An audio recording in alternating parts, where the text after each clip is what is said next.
ഈശോയിൽ സ്നേഹം നിറഞ്ഞ പ്രിയ കൂട്ടുകാരെ, എല്ലാവർക്കും സുഖമല്ലേ? ഈ ലോക്ക്ഡൗൺ കാലത്ത് ഒരുപാട് പേർ പച്ചക്കറി തോട്ടം ഉണ്ടാക്കിയ കഥ നിങ്ങളെല്ലാവരും കേട്ടിട്ടുണ്ടാവുമല്ലോ. നിങ്ങളിൽ ആരെങ്കിലുമൊക്കെ ഇപ്പോഴും പച്ചക്കറി തോട്ടം പരിപാലിക്കുന്നവരുമായിരിക്കാം. 6-7 വർഷം മുമ്പ് എനിക്കും ഉണ്ടായിരുന്നു ഒരു പച്ചക്കറി തോട്ടം. അതിൽ പയർ, വെണ്ട, പീച്ചിങ്ങ, വെള്ളരി എന്നിവയെല്ലാം ഉണ്ടായിരുന്നു. അതിലേറ്റവും കൂടുതൽ ഉണ്ടായിരുന്നത് അച്ചിങ്ങപ്പയറായിരുന്നു കേട്ടോ. അത് വളർന്നു തുടങ്ങുമ്പോഴേക്കും അതിൻ്റെ കൂടെ തന്നെ കളകളും വളർന്നു വരും. അത് ഞാൻ വളരെ ശ്രദ്ധയോടെ പറിച്ചു കളഞ്ഞ് എൻ്റെ തോട്ടം പരിപാലിക്കുമായിരുന്നു. എന്നാൽ എനിക്ക് ചില തിരക്കുകൾ കാരണം പച്ചക്കറി തോട്ടം ശ്രദ്ധിക്കുവാൻ കഴിഞ്ഞില്ല. ഞാൻ എൻ്റെ തിരക്കുകളെല്ലാം കഴിഞ്ഞ ഒരു ദിവസം തോട്ടത്തിലെത്തുമ്പോഴേക്കും പച്ചക്കറി തോട്ടം മുരടിച്ച് കളകൾ വീണ്ടും നിറഞ്ഞിരിക്കുന്നു. ഞാൻ വീണ്ടും കളകൾ പറിക്കുവാൻ തുടങ്ങി. ഇത്തവണ ഞാൻ വളരെ ശ്രദ്ധിച്ചാണ് കേട്ടോ കളകൾ പറിച്ചത്. കാരണം ഞാൻ നട്ട ചെടികൾ കൂടി ഇതിൻ്റെ കൂടി പിഴുതു പോരരുതല്ലോ.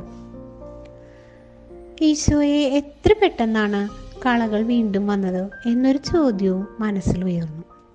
ഉത്തരം പെട്ടെന്ന് തന്നെ കിട്ടി. ചില കളകൾ അങ്ങനെയാണ്, അവയെ വീണ്ടും വീണ്ടും പിഴുതു മാറ്റണം. ചില കളകൾ ഒരു പ്രാവശ്യം പറിച്ചു കളഞ്ഞാൽ പിന്നെ വരില്ല. എന്നാൽ മറ്റു ചിലത് വീണ്ടും വീണ്ടും പൊട്ടി വരും. ആഴത്തിലുള്ള കിഴങ്ങ് കണ്ടെത്തി അവ മാറ്റിയാലേ വീണ്ടും വരാതിരിക്കും. ഞാൻ ഈ കളകളെല്ലാം ശേഖരിച്ച് തീയിൽ ചുട്ടെരിച്ച് കളഞ്ഞു. മത്തായിയുടെ സുവിശേഷം 13-ാം അധ്യായം 24 മുതൽ 30 വരെയുള്ള വാക്യങ്ങളിൽ കളകളുടെ ഉപമയുണ്ട്. ഇതെല്ലാം നിങ്ങളെല്ലാവരും വായിച്ചിട്ടുണ്ടാകണം. ഇതിൻ്റെ വിശദീകരണം 37 മുതൽ 40 വരെ ഉള്ള വാക്യങ്ങളിലുണ്ട്. 30-ാം വാക്യം ഇപ്രകാരം പറയുന്നു: കൊയ്ത്തുവരെ അവ രണ്ടും ഒരുമിച്ച് വളരട്ടെ. കൊയ്ത്തുകാലത്ത് ഞാൻ കൊയ്ത്തുകാരോട് പറയും, ആദ്യമേ കളകൾ പറിച്ച് ശേഖരിച്ച് തീയിൽ ചുട്ടുകളയുവാൻ അവ കെട്ടുകളാക്കി വയ്ക്കുവിൻ. ഗോതമ്പ് എൻ്റെ ധാന്യപ്പുരയിൽ സംഭരിക്കുവിൻ. പ്രിയപ്പെട്ടവരെ, നമ്മൾ മനുഷ്യരുടെ അവസ്ഥയും ഇതുതന്നെയല്ലേ?